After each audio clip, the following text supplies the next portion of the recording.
So for the past couple of years, I've been struggling with my dieting. My stomach had a hard time digesting certain foods, and I realized Carla. I was realized when I ate foods like bacon and steak and sometimes even dairy, something in my mind told me to try to cut out red meat. And for the past year, I cut out the red meat and I feel great and I'm digesting just fine.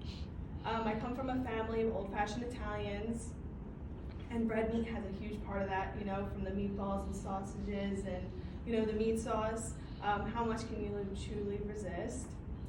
After I had a hard time cutting out red meat because, you know, I come from that family, it's around me.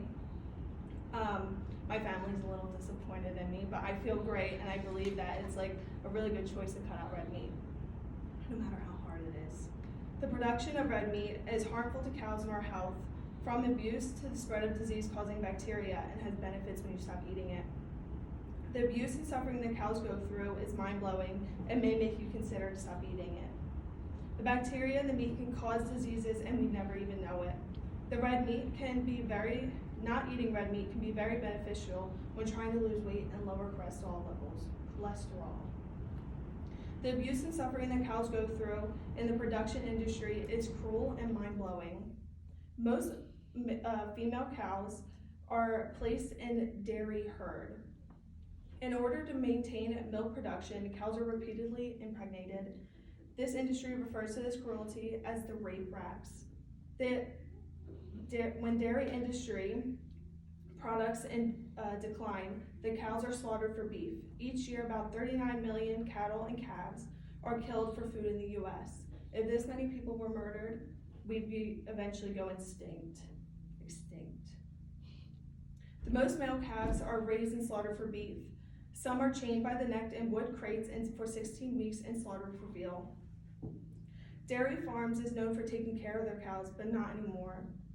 Den Padden, a member of the PETA, says that he received a disturbing tip from a whistleblower, which is an employee that reports another employee's misconduct, who reported that many calves on this farm were visibly ill, coughing, trembling, or unable to stand.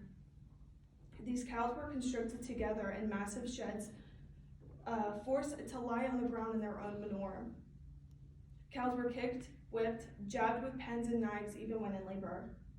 When cows were worn out from constant pregnancy or lactation after about 5 years of abuse and cruelty, they were slaughtered so that humans may consume them. So now that we talked about the pain that the cows go through, let's begin to talk about the diseases.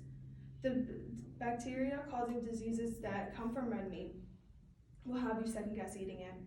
Every time you eat a burger, you may be getting a side of bacteria in it. Most packages of ground beef in grocery stores contain at least one type of bacteria that may make you sick, according to a survey by Consumer Reports. The bacteria that researchers found were concerning, which can cause diarrhea, cramps, and other symptoms of food poisoning. These illnesses that come from red meat are not worth it. Several studies have linked high diet in red meat, which includes veal, beef, lamb, and pork, to cancer, diabetes, and heart disease.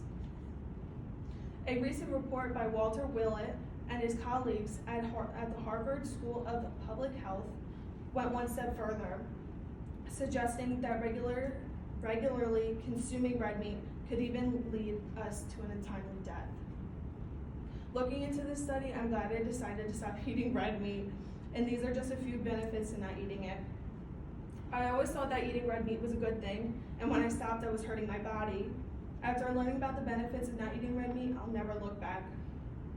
Not eating red meat can help with weight loss. In order to get your proteins and nutrients, you have to turn to something else other than meat, and that's where fruits and vegetables come in. TheHealthy.com says in a 2015 review article in the Journal of General Internal Medicine, reports that people on a vegetarian diet lose more weight than those on a not-vegetarian diet. And vegans shed more weight than people who still eat eggs and dairy products. You become less acidic. I think that's the word. Acidic, yeah. The modern diet today includes acidic foods that involves red meat as a high acidic food for the body to absorb. Cutting this out of your diet will prevent the acidic feeling that you get. TheHealthy.com states, high acidity in the body creates a perfect environment for disease. Add stress and poor sleep to the mix and you've lowered resistant high mortality illness like cancer and diabetes. Now that you know the reasons and benefits to stop eating red meat, I hope that you will take part in saving the environment. My main points are just a few reasons I've stopped eating red meat. Imagine if the world was flipped and we were the ones getting tortured and abused for dairy and food. The cows need saving to live in a better environment. The cows are getting treated so badly in the production industry that disease risks keep getting higher and higher, which is terrible for the cows and their own health. These are great outcomes when you don't eat red meat, and I recommend everyone to stop eating red meat.